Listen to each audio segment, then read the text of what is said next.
Bismillahirrahmanirrahim.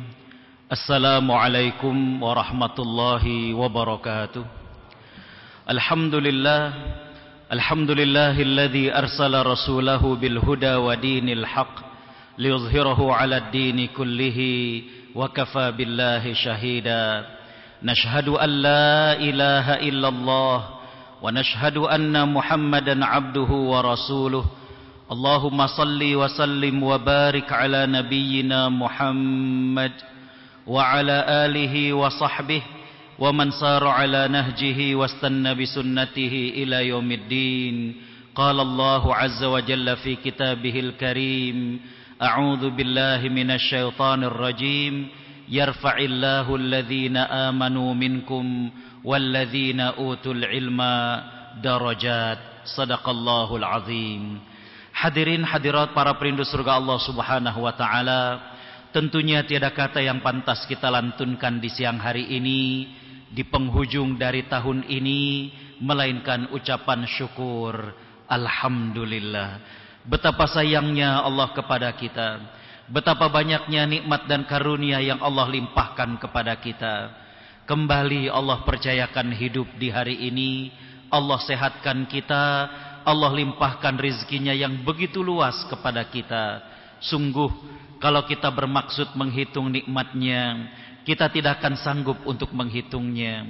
Tapi memang Allah tidak meminta kepada kita untuk menghitung nikmatnya.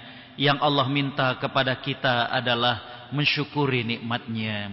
Tak lupa salawat teriring salam kita haturkan kepada panutan kita Nabi Muhammad sallallahu alaihi wasallam. Sosok yang pernah menyampaikan sebaik-baik masa adalah masa bersamaku, kemudian generasi setelahnya, kemudian generasi setelahnya. Hadirin hadirat para perindu surga Allah Subhanahu wa taala, kembali kita akan membicarakan sosok-sosok yang mulia. Sosok-sosok yang telah menorehkan dengan tinta emas bagaimanakah perjuangan mereka untuk Islam dan kaum muslimin. Kita membicarakan tentang sosok tabi'in, yang mana seperti juga dalam pertemuan yang sebelumnya kita sama-sama memohon ampun kepada Allah Subhanahu wa taala sekiranya kita membicarakan tentang beliau-beliau ini waktunya tidak cukup karena begitu banyak kebaikan yang mereka miliki. Ketika kita membicarakan kurang lebih 30 sampai 40 menit, mudah-mudahan tidak mengurangi daripada kehebatan dan kemuliaan mereka. Kali ini kita akan membahas seorang tabi'in yang bernama Sa'id bin Musayyab atau Sa'id bin Musayyib. Ada yang membaca dengan fathah, ada yang membaca dengan kasrah. Hadirin hadirat para perindu surga Allah Subhanahu wa taala. Nama lengkap beliau adalah Abu Muhammad Sa'id bin Musayyib atau Musayyab bin Hazan bin Wahab bin Amr bin Aziz bin Aiz bin Imran al-Makhzum Al-Qurashi Al-Makhzumi. Dari nama ini kita memahami bahwa nama beliau adalah Sa'id. Ayahnya terjadi perbedaan pendapat. Ada yang membaca dengan Musayyib, ada yang membaca dengan Musayyab dengan fathah. Kakeknya adalah Hazan. Beliau berasal dari kalangan Quraisy. Makanya hadirin bisa lihat di ujung namanya adalah Al-Qurashi. Ya. Lebih khusus lagi, beliau berasal dari kabilah Makhzum. Hadirin hadirat para perindu surga Allah Subhanahu wa taala, ayah dan kakeknya ini seorang sahabat Nabi sallallahu alaihi wasallam. Dua-duanya pernah berjumpa dengan Nabi, dua-duanya ini termasuk dalam kategori sahabat Nabi sallallahu alaihi wasallam. Dan hadirin khotaliman rahimakumullah, para ulama mengatakan kakeknya yang bernama Hazan itu masuk Islam pada saat Fathu Makkah. Pada saat penaklukan kota Mekah, sang kakek kemudian menyatakan keislaman dan kemudian beliau masuk Islam pada saat hadirin khotaliman rahimakumullah Fathu Makkah itu. Dan sang kakek meninggal pada saat perang Yamamah di masa sahabat Abu Bakar As-Siddiq. Ayahnya juga adalah seorang sahabat Nabi SAW yang mana sang ayah pernah berbaiat dalam Bai'atur Ridwan pada tahun ke-6 Hijrah. Merupakan sebuah kemuliaan seorang anak yang memiliki ayah dan kakek adalah sahabat Nabi sallallahu alaihi wasallam. Beliaulah Sa'id. Hadirin para penduduk surga Allah Subhanahu wa taala.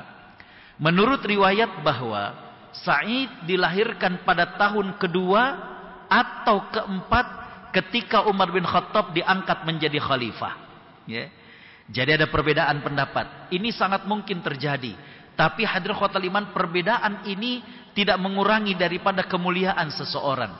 Jangankan para sahabat yang sekian ribu tahun yang lalu, mohon maaf, datuk kami saja dulu ketika mencatat kapan lahirnya ayah dan paman-paman saya, itu di Sumatera itu di balik pintu utama, ya. Dan itu tidak tahun tapi berdasarkan kejadian, ya. Jadi ada yang lahir bulan September ketika peristiwa tenggelamnya kapal Tampomas, ya. Jadi hadirin khotul iman rahimakumullah, sangat dimungkinkan terjadi perbedaan itu. Baik. Beliau lahir 2 tahun setelah pemerintahan Khalifah Umar bin Khattab radhiyallahu an. Kalaulah diprediksi oleh para ulama, Nabi SAW wafat tahun ke-10 Hijrah. Sedangkan Abu Bakar As-Siddiq itu memerintah sekitar 3 tahun sampai 3 tahun 5 bulan. Maka Umar bin Khattab kalau 2 tahun berikutnya, maka diperkirakan beliau lahir tahun ke-15 Hijrah. Ya. Hadirin para penduduk surga Allah Subhanahu wa taala. Beliau mendapatkan berkah hidup di tengah-tengah para sahabat. Bahkan beliau hidup di kalangan kibarus sahabat, di kalangan sahabat-sahabat senior yang mana mereka cukup lama berdampingan dengan Nabi sallallahu alaihi wasallam. Beliau hidup di kota Madinah, yang bisa kebayang kota yang dibangun dan dibimbing langsung oleh Nabi sallallahu alaihi wasallam. Mirip kalau kayak kita ada kota pelajar atau mungkin kota santri, bagaimana pengaruh para kiai, bagaimana pengaruh suasana keilmuan ketika berada di kota pelajar, kota santri, apalagi saat itu ketika beliau lahir berada di saat-saat itu masih banyak para sahabat Nabi yang masih hidup. Hadirin khotul iman rahimakumullah, beliau belajar dari diantaranya hadirin khotul iman rahimakumullah Sa'ad bin Abi Waqqas, seorang sahabat yang termasuk di antara sahabat yang dijanjikan surga. Kita pernah membahas ini, ya. Dan juga hadirin khotul iman rahimakumullah, nanti ada beberapa slide setelah ini, beliau yang paling banyak belajar dari ayah mertuanya, yaitu siapa? Abu Hurairah radhiyallahu an. Bisa dibayangkan sahabat yang paling banyak meriwayatkan hadis adalah sahabat Abu Hurairah. Nah, beliau merupakan menantu dari sahabat Abu Hurairah radhiyallahu an. Nanti saya kisahkan bagaimana beliau lebih memilih putri daripada sahabat Abu Hurairah daripada memilih wanita dari kalangan Quraisy. Ya. Biasanya zaman saat itu, bahkan mungkin zaman kita sekarang juga, kadang ada yang pengen sekufu itu bagaimana kemudian setara dalam status sosial. Ya. Mohon maaf, apalagi dari kalangan mereka-mereka yang dari keturunan Arab, ya, ingin kemudian satu klan yang kemudian mereka merasa sekufu, ya. Tapi beliau lebih memilih putri dari sahabat Abu Hurairah radhiyallahu an. Bisa dibayangkan beliau menantu dari seorang sahabat yang paling banyak meriwayatkan hadis. Hadirin khotul iman rahimakumullah, ada satu kata kunci yang menjadikan beliau ini menjadi seorang ulama besar, yaitu tekun dan sungguh-sungguh. Inilah hadirin khotul iman rahimakumullah yang diakui oleh para sahabat, yang diakui oleh tabi'in yang semasa dengan beliau, bagaimana tekun dan sungguh-sungguhnya Sa'id bin Musayyib, ya. Dan hadirin khotul iman rahimakumullah, disebutkan bahwa beliau bercerita, beliau pernah melakukan perjalanan 1 hari, coba lihat, beberapa jam, ya. Beliau untuk memastikan satu hadis, betulkah hadis itu didengar oleh sahabat dari Nabi sallallahu alaihi wasallam, ya. Jadi ini merupakan bukti bagaimana kesungguhan dan ketekunan beliau. Mohon maaf, kita dengan banyak kemudahannya saja, itu hadirin khotul iman rahimakumullah, banyak yang masih enggan untuk membuka buku, apalagi sekarang, ya. Sekarang itu ada yang dikenal dengan voice book. Jadi buku tapi bentuknya adalah suara. Ini sebenarnya ide beberapa tahun yang lalu.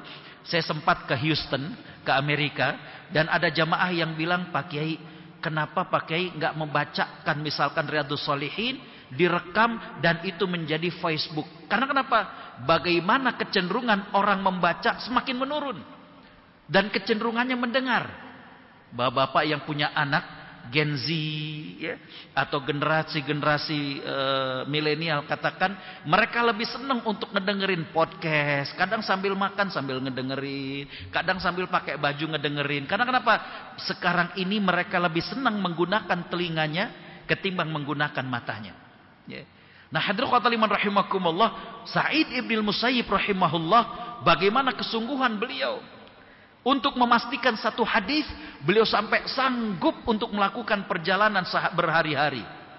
Ya, bisa dibayangkan. Ini kita sekarang sudah dipermudah, ya.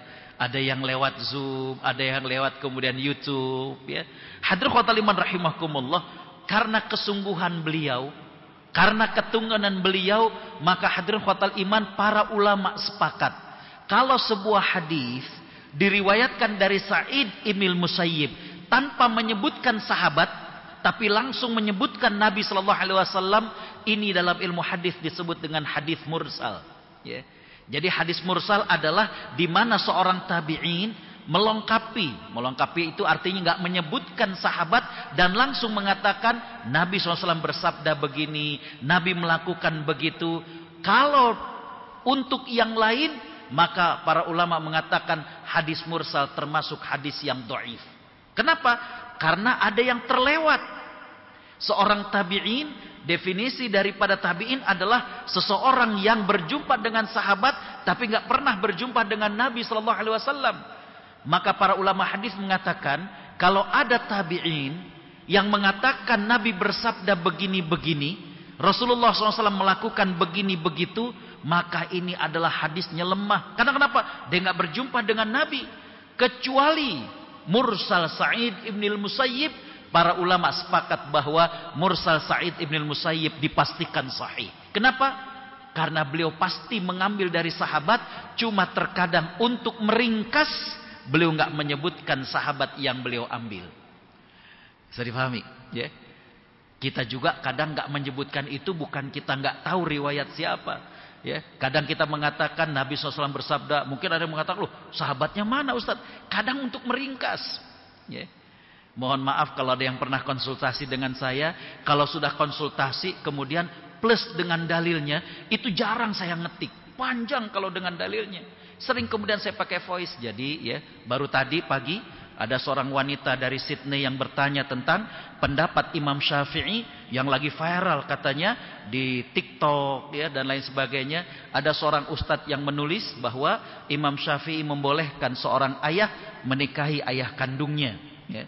Dan penjelasannya adalah bahwa Imam Syafi'i membolehkan seorang ayah yang pernah menzinahi seorang wanita terus hamil lalu lahir, anak itu boleh dinikahi ya. Hadirin khotaliman rahimakumullah, saya menjawab dengan voice karena ini perlu agak panjang.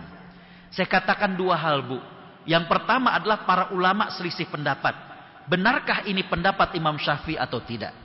Yang kedua, kalaulah ini pendapat dari Imam Syafi'i, maka yang menjadi landasan fikiran dari Imam Syafi'i adalah ketika seorang anak terlahir dari perbuatan zina, maka dalam fikih Islam dia tidak boleh dinikahi oleh ayah yang menikahi ibunya.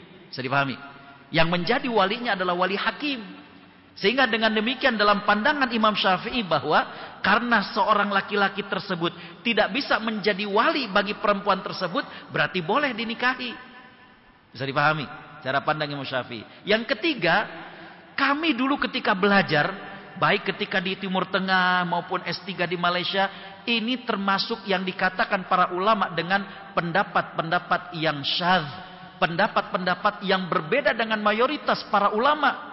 Dan kami dulu diajarkan bahwa untuk yang seperti ini bukan untuk konsumsi publik. Kenapa? Akan bingung para masyarakat. Ini untuk mereka yang belajar saja.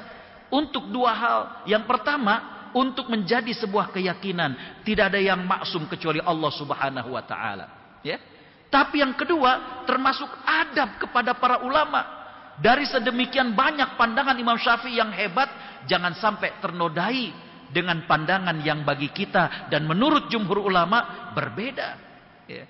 Jadi saya bilang ini mohon maaf yang nulisnya juga mungkin ustadz baru dan lain sebagainya. Jadi saya katakan kita dulu diajarkan adab masalah-masalah seperti ini untuk tidak kemudian dipopulerkan menjadi konsumsi publik, cukup menjadi pelajaran kita. Dan juga harus kemudian disesuaikan apa yang jadi landasan pikirannya. Sehingga jangan sampai kemudian dibayangkan oleh masyarakat, oh itu aja boleh berbeda, oh itu aja boleh nyeleneh. Akhirnya yang terjadi adalah kerancuan dalam pikiran di tengah masyarakat. Jadi kembali hadirin khotimah rahimakumullah, ya. Kembali Imam Sa'id ibn al-Musayyib, ketika beliau nggak menyebutkan nama sahabat, maka setelah diperiksa oleh para ulama, beliau itu ngambil dari para sahabat, tapi kadang beliau nggak menyebutkannya likhtisar, untuk meringkas biar nggak kepanjangan. Baik, hadirin khotimah rahimakumullah, saya mengatakan, saya berikan judul di sini bahwa hasil tak mengkhianati daripada usaha. Ya. Allah nggak menyia-nyiakan usaha daripada Sa'id ibn al-Musayyib, hingga hadirin khotimah rahimakumullah, kesungguhan beliau, ketekunan beliau, beliau mendapatkan gelar kehormatan sebagai mufti. Yang lebih hebatnya lagi adalah beliau diangkat menjadi mufti saat para sahabat Nabi masih hidup. Subhanallah. Ya. Mufti ini adalah mereka yang kemudian dibolehkan mengeluarkan fatwa. Ya. Mohon maaf, di Timur Tengah saja, pengalaman di Mesir, pengalaman di kerajaan Arab Saudi, ada beda antara mufti dengan menteri agama. Karena kenapa? Hadirin khotimah rahimakumullah, kalau menteri agama mengayomi beberapa agama yang ada di negara itu. Tapi kalau seorang mufti, bagaimana kemampuan beliau, bagaimana integritas beliau, ini yang luar biasa. Ya. Dan bapak-bapak, ibu-ibu bisa bayangkan, beliau diakui sebagai mufti di saat para sahabat masih hidup. Ya. Bahkan hadirin khotimah rahimakumullah, beliau dikenal sebagai pakar dalam fikihnya Umar bin Khattab. Nah ini saya mohon izin, kita akan jadikan serial yang kedua, karena di sini nggak sempat untuk ngebahas bagaimanakah fikihnya beliau. Padahal judulnya adalah Sa'id bin Musayyab, sang ahli fikih dari Madinah. Ya. Beliau itu sangat menguasai fikihnya Umar bin Khattab. Bapak Ibu dirahmati Allah, khusus untuk fikih Umar bin Khattab pernah dikumpulkan oleh para ulama itu 2 jilid tersendiri. Jadi Umar bin Khattab itu memiliki khazanah fikih yang luar biasa. Contohnya apa? Hadirin khotimah rahimakumullah, Umar bin Khattab di masa beliau, ya, itu beliau banyak melakukan ekspansi. Bagaimana di masa Umar bin Khattab itu Islam menyebar sampai kemudian ke Afrika, ke Eropa, dan tentunya banyak dapat ghanimah, harta rampasan. Di antara harta rampasan itu adalah tanah yang ditaklukkan. Dalam hukum Islam, para pejuang-pejuang ini berhak mendapatkan bagian daripada harta rampasan itu. Umar dengan cerdiknya, fikihnya Umar melihat bahwa ketika para tentara ini diberikan bagian tanah yang dikuasai oleh kaum muslimin, banyak yang beralih profesi. Yang tadinya pejuang atau tentara jadi petani. Umar kemudian berpikir, ini kan gak gampang untuk kemudian mencari tentara. Ya.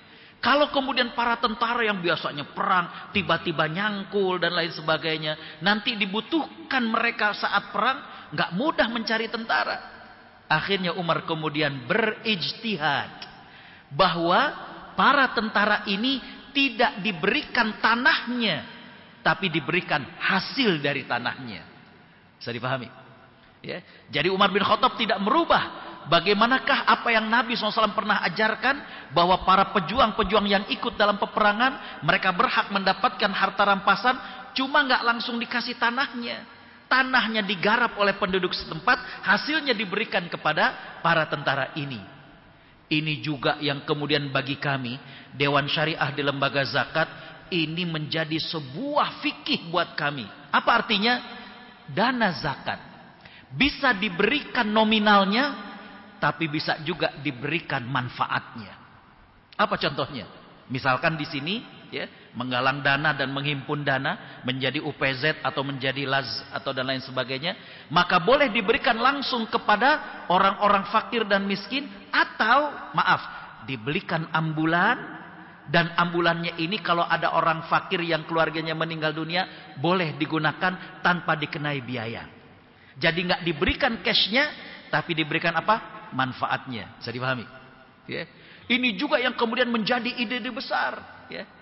Kami Dewan Syariah membolehkan lembaga zakat kami membuat klinik hemodialisis di Depok. Gratis buat fakir dan miskin. Ya. Cuci darah bagi mereka yang gagal ginjal. Ya. Begitu juga di daerah, saya tinggal di daerah Cempaka Putih, Johar Baru, daerah yang cukup padat penduduk. Bagaimana anak-anak banyak yang nongkrong dan lain sebagainya. Dibuat perpustakaan keliling. Ya. Bagaimana dibelikan motor, kemudian belikan buku pakai box ya. Setiap sore ada relawan yang ke sana, anak-anak pada baca buku. Entar kalau selesai ditaruh lagi. Mereka tidak dikasih uangnya. Kalau dikasih 50.000, 100.000 sebentaran habis.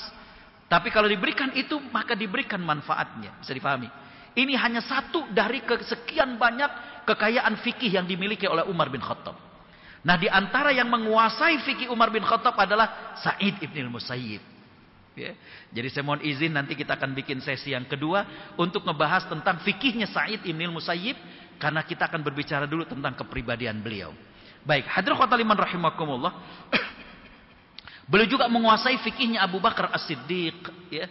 Beliau juga menguasai fikihnya Utsman bin Affan. Masing-masing sahabat ini menjadi khazanah intelektual, ya. Bapak Ibu Allah Subhanahu wa taala rahmati, kalau kita mempelajari bagaimana para sahabat, bagaimana para ulama, luar biasa. Kita memiliki khazanah warisan intelektual yang sangat luar biasa. Ya. Makanya nggak perlu kita kemudian ngotot untuk satu permasalahan yang begitu luasnya khazanah intelektual yang mereka berikan dan tinggalkan kepada kita. Baik, kita lanjutkan. Di antara guru Sa'id ibn al-Musayyib, Bapak Ibu bisa lihat sahabat-sahabat senior. Utsman bin Affan. Ya. Beliau adalah menantu Nabi SAW. Begitu juga Ali bin Abi Thalib, Zaid bin Thabit, penulis wahyu, Abu Musa al-Ash'ari, seorang sahabat yang terkenal, ya. Sa'ad bin Abi Waqqas tadi saya katakan, mertua beliau sendiri, Abu Hurairah, Abdullah bin Abbas yang dikenal sebagai Habrul Ummah, bagaimana lautan ilmu yang dimiliki Abdullah bin Abbas, Muhammad bin Maslamah, dan juga yang tidak kalah pentingnya adalah istri terkasih Nabi SAW, yaitu Aisyah radhiyallahu anha. Begitu juga dengan Ummu Salamah dan masih banyak lagi. Bisa dibayangkan betapa luasnya, ya, ilmu daripada Sa'id ibn al-Musayyib. Aisyah sendiri, ya, saya S1 sampai S3 di bidang hadis, beliau juga punya fikih tersendiri tentang bagaimana hadis-hadis Nabi SAW. Ya. Baik, hadirin khotbah liman rahimakumullah, murid beliau juga luar biasa. Hadir ulama-ulama besar di zamannya, Usamah bin Zaid, Ismail bin Humayyah, Abdurrahman bin Harmalah, ya, Amr bin Shu'aib, Amr bin Dinar, yang generasi tabi'in juga. Muhammad bin Syihab Az-Zuhri, Ibnu Syihab Az-Zuhri dikenal sebagai ulama yang pertama kali membukukan hadis, ya. Ulama yang pertama kali membukukan hadis, ya, atas usulan daripada Khalifah Umar bin Abdul Aziz, ya. Tapi ini membukukan, kalau tercatat sejak zaman Nabi sudah tercatat. Ini yang oleh para orientalis dikatakan bahwa bagaimana mungkin hadis Nabi itu terjaga, padahal hadis baru dibukukan di masa Umar bin Abdul Aziz, ditulis oleh Muhammad bin Syihab Az-Zuhri. Ya. Hadirin khotbah liman rahimakumullah, ada seorang ulama di Arab Saudi yang beliau mengumpulkan riwayat sampai 2 jilid dan beliau kasih judul dengan Dirasat fil Haditsin Nabawi, ya. Beliau mengatakan bahwa hadis Nabi SAW itu terjaga karena sejak di zaman Nabi sudah tertulis, cuma dibukukannya saja oleh Imam Ibnu Syihab Az-Zuhri. Baik, Yahya bin Sa'id Al-Ansari dan lain sebagainya. Baik, hadirin khotbah liman rahimakumullah, kontribusi beliau dalam bidang hadis ini sangat luar biasa. Para ulama mengatakan tidak ada satupun kutubut tis'ah, bukan saja sittah, jadi 9 kitab rujukan dalam hadis. Sahih Bukhari, Sahih Muslim, Sunan Abu Dawud, Sunan At-Tirmidzi, Sunan Ibnu Majah, Sunan An-Nasai, Musnad Imam Ahmad, Mu'jam At-Tabarani, dan juga yang lainnya, maka tidak ada yang terlewatkan kecuali menyebutkan Sa'id bin al-Musayyib. Subhanallah. Ya. Baik, hadirin khotbah liman rahimakumullah, ini, ya. Dan yang luar biasa, lihat adabnya, ya. Beliau lagi sakit, kemudian datang seseorang bertanya tentang hadis Nabi. Nih lihat bagaimana ulama dulu, ya. Beliau lagi sakit, terus datang orang menjenguk beliau sambil bertanya, "Wahai imam, bagaimana tentang hadis ini?" Apa yang beliau lakukan? Beliau duduk, Padahal beliau lagi sakit. Apa kata beliau? Ya, beliau mengatakan, aku tidak ingin mengajarkan sebuah sabda Nabi Shallallahu Alaihi Wasallam, sedangkan aku dalam keadaan terbaring. Padahal hadis Nabi itu begitu agung, subhanallah. Kita kadang baca kitab hadis sambil rebahan. Bahkan gak sedikit, mohon maaf, ada yang sampai nanya, Pak Ustadz, boleh gak kita baca Quran pakai UKNC? Gak sempet pakai kerudung. Ya Allah, lihat adabnya, lihat adab. Ya. Saya mengatakan bukan sesuatu yang wajib, tapi bagaimana adab kita terhadap sabda Nabi dan firman Allah Subhanahu wa taala. Hadirin khotbah liman rahimakumullah. Para ulama mengapresiasi beliau. Kita lihat di sini, ya. Abdullah bin Umar, lihat. Putra Umar bin Khattab.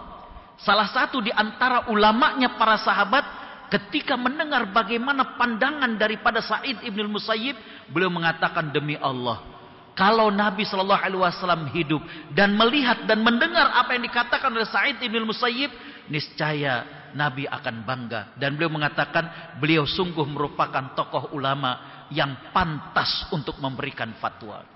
Bapak Ibu Allah SWT rahmati, ketajaman cara berpikir tidak ditentukan dengan usia, tidak. Ya. Bagaimanakah fikih seseorang tidak ditentukan dengan bagaimanakah umur, ya. Bagaimanakah kadang perkuliahan, tidak. Allah memberikan anugerah. Ya. Para ulama hadis, mereka mengumpulkan hadis, mencatatnya. Tapi Imam Bukhari diakui oleh para ulama bagaimana seorang ulama yang memiliki cara pandang yang luar biasa. Contoh, ya. Bapak Ibu kalau buka dalam Sahih Bukhari, kita dapatkan Imam Bukhari ketika meriwayatkan turunnya ayat tentang larangan khamr, ya. Bagaimana para sahabat langsung membuang khamr yang mereka miliki, ya. Di situ diriwayatkan sampai tergenang jalan-jalan di kota Madinah. Bapak Ibu, kalau pengen tahu fikihnya Imam Bukhari, baca aja judulnya. Itu udah ilmu tersendiri. Apa Imam Bukhari memberikan judul? Apa kata beliau? Tidak ada mubazir dalam hal yang Allah haramkan. Ya. Sebagian para ulama hadis memberikan judul hadis itu dengan bagaimana taatnya para sahabat. Betul, para sahabat taat. Turun ayat bahwa khamr adalah rijsun min amali syaitan, dibuang. Tapi Imam Bukhari dengan cerdiknya beliau melihat bahwa tidak ada istilah mubazir terhadap apa yang Allah haramkan. Bapak Ibu dapat tugas, misalkan ke Singapura, saya baru pulang 3 hari yang lalu dengan istri, habis undangan dari Malaysia dengan Brunei. Hadirin khotbah rahimakumullah, anggaplah kita ngelihat, cuma chicken rice, ya, cuma nasi ayam, bebek digantung gitu ya. Ketika kita makan, tahu-tahu ada yang bilang, Pak, ini ada B2-nya. Enggak, ini ayam sama bebek, kuahnya. Ya. Nggak bisa kita bilang, ya mubazir dong, nggak bisa. Kata Imam Bukhari, asalkan kita tahu bahwa itu haram, tinggalkan. Nggak ada istilah mubazir. Nih lihat ketajaman fikih daripada Imam Bukhari. Ya. Ulama yang lain memberikan judul ataupun bab dalam hadis tersebut adalah bagaimana ketaatan para sahabat. Ini nggak salah, tapi Imam Bukhari lebih dalam lagi. Begitu juga dengan Sa'id ibn al-Musayyib. Baik, hadirin khotbah liman rahimakumullah, Ali ibn al-Madini, guru Imam Bukhari, beliau pernah mengatakan, aku nggak pernah mengenal sosok tokoh tabi'in yang paling luas ilmunya melebihi Sa'id ibn al-Musayyib. Menurutku beliau adalah seorang tabi'in yang mulia. Bapak Ibu yang rahmati Allah, saya ingin kita agak lebih cepat, ini saya lewat. Nah, tapi yang luar biasa, saya merinding ketika menuliskan materi ini. Beliau bukan cuma sekedar ilmunya saja, atau saya kemudian menyimpulkan bahwa dengan ibadah dan waroknya beliau, inilah yang menjadikan Allah bukakan ilmu bagi beliau. Saya bacakan saja. Hadirin khotbah liman rahimakumullah, dikatakan, saya tidak pernah tertinggal sholat berjamaah sepanjang 40 tahun. Ya Allah, beliau bukan pengangguran. Beliau juga bagaimana bekerja. Nanti ada saya sampaikan, beliau itu berdagang Bapak Ibu. Ya. Karena apa? Beliau mengatakan bahwa bagi seorang ulama pantang untuk menggantungkan dirinya kepada pihak tertentu. Artinya apa? Beliau kemudian warok, tetap bekerja, jualan minyak beliau. Tapi 40 tahun gak pernah tertinggal sholat berjamaah. Bahkan pembantu beliau mengatakan sejak 40 tahun gak pernah muadzin mengumandangkan azan kecuali Sa'id ibn al-Musayyib sudah ada di masjid. Subhanallah. Bahkan dalam riwayat yang lebih merinding lagi bahwa hadratul iman rahimakumullah, ini saya lewat. Sa'id ibnil Musayyib ini nggak pernah sholat di depannya punggung orang. Apa artinya? Beliau nggak pernah sholat selain sof yang pertama. Luar biasa, ya, luar biasa. Kalau kita kadang imam udah nggak kelihatan, ya, bahkan jadi imam masbuk, subhanallah. Jauh kita, ya. Hadratul iman rahimakumullah, sholat malamnya nggak pernah tinggal. Beliau selalu membaca surat Shad karena di situ ada ayat sajdah. Haji 40 kali. Coba lihat, beliau berdagang, beliau juga nyari hadis, mengumpulkan hadis, beliau juga mengajar hadis, subhanallah. Tapi beliau masih bisa haji 40 kali. Nah ini yang beliau katakan. Sa'id ibnul Musayyib tidak pernah menerima sedikit pun pemberian, baik 1 dinar ataupun dirham, dari orang biasa maupun penguasa. Nah, ini beliau berdagang minyak dan beliau mengatakan bahwa tidak baik seseorang itu kalau tidak punya usaha yang halal. Dengan harta itu dia bisa menafkahi keluarganya dan tidak menghinakan dirinya di hadapan orang lain. Subhanallah. Baik, hadratul iman rahimakumullah. Nah ini yang saya sampaikan, mungkin sampai di sini dulu ya. Bagaimana sikap dan wibawanya beliau. Ya. Tadi saya katakan bahwa sebenarnya beliau ini berasal dari suku Quraisy. Dan sudah banyak gadis-gadis dari suku Quraisy yang ingin kemudian oleh orang tua mereka agar dinikahi oleh Sa'id bin Musayyib. Karena beliau orang yang terpandang. Tapi beliau lebih memilih putra dari sahabat Abu Hurairah radhiyallahu an. Kenapa? Karena dalam pandangan beliau, sahabat Abu Hurairah ini yang dulu mulazamah menemani Nabi sallallahu alaihi wasallam. Sahabat ini juga yang paling banyak meriwayatkan hadis, dan sahabat ini juga menjadi guru para sahabat-sahabat yang lain. Lihat, bibit bobot-bobotnya itu pertimbangan dari beliau itu berbeda. Ya. Bagaimana melihat daripada kesolehan dan keilmuan daripada calon mertua. Ya. Yang menarik bukan itu saja. Hadratul iman rahimakumullah, Sa'id ibnul Musayyib juga pernah menolak pinangan khalifah saat itu, Abdul Malik bin Marwan. Ya.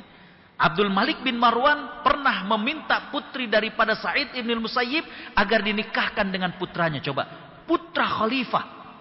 Bapak Ibu bayangkan, di zaman Umar bin Khattab, beliau melakukan perluasan itu ke atas, ke Afrika, ke Eropa. Di zaman Utsman bin Affan, bagaimana perluasan Islam itu ke bawah. Makanya banyak para sejarawan yang mengatakan Islam masuk ke Indonesia di zaman Utsman bin Affan. Ya. Ini bisa dibayangkan setelah Utsman bin Affan, Ali bin Abi Thalib, dan saat itu Khalifah Abdul Malik bin Marwan. Kita lihat bagaimana kekuasaan Abdul Malik bin Marwan. Ya. Tapi beliau menolak. Ya. Dan beliau lebih memilih putrinya dinikahi oleh muridnya yang duda. Ya. Ini kisah romantisnya banyak ditemukan di website. Bapak Ibu bisa baca bagaimana beliau itu selalu kenal dengan muridnya. Dan berhari-hari beliau melihat ada satu muridnya nggak hadir. Ketika ditanya ternyata beliau baru saja wafat istrinya. Ya. Dan kenapa? Kata beliau, aku menguruskan jasad istrinya ini dan itu. Ya, setelah beberapa hari ditanya, tidakkah kau berniat untuk menikah lagi? Kata sang murid, ingin, tapi aku adalah seorang pemuda yang fakir, aku adalah seseorang yang fakir. Kata Sa'id bin Musayyib, kamu punya berapa? Ya, saya hanya punya 2 sampai 3 dirham. Bagaimana kalau engkau menikah dengan putriku? Subhanallah. Ditanya anaknya, setuju. Ya. Saat itu akad disaksikan oleh yang lain. Subhanallah. Ya. Dinikahi putrinya dengan mas kawin hanya 2 dirham. Subhanallah. Karena kenapa? Muridnya juga sempat mengatakan, wahai imam, ya, kenapa engkau menikahkan dia dengan diriku, padahal orang tahu bahwa putrimu dilamar oleh Abdul Malik bin Marwan. Apa kata beliau? Bukankah Nabi SAW mengatakan, apabila telah datang kepadamu seseorang yang kau ridho agama dan akhlaknya, maka nikahkanlah, kalau tidak akan terjadi fitnah. Bapak Ibu, saya mention, kemarin saya baru dengar bagaimana ceramah dari salah seorang ulama di Timur Tengah. Nabi mengatakan agama dengan, nah ini beliau menarik. Apa kata beliau? Jangan cuma sekedar agamanya. Bagi yang memilih anak putri atau yang hadir di sini, yang di Zoom atau di YouTube, beliau mengingatkan bahwa Nabi mengingatkan bukan cuma sekedar agamanya. Sholatnya bagus, ya, baca Qur'annya bagus. Ini kan agama. Tapi beliau juga berpesan, Nabi mengingatkan akhlaknya. Salah satu yang kemudian bagi orang tua yang punya anak perempuan, ya, harus memastikan bahwa si laki-laki tersebut, mohon maaf, bukan laki-laki yang bakhil. Apa kata beliau? Kalau Anda mencarikan calon suami untuk putri Anda, walaupun agamanya bagus, tapi dia bakhil, niscaya putrimu akan merasakan neraka sebelum neraka di akhirat kelak. Ini yang kemudian beliau ambilkan bagaimana ungkapan Hindun yang punya suami yang bakhil.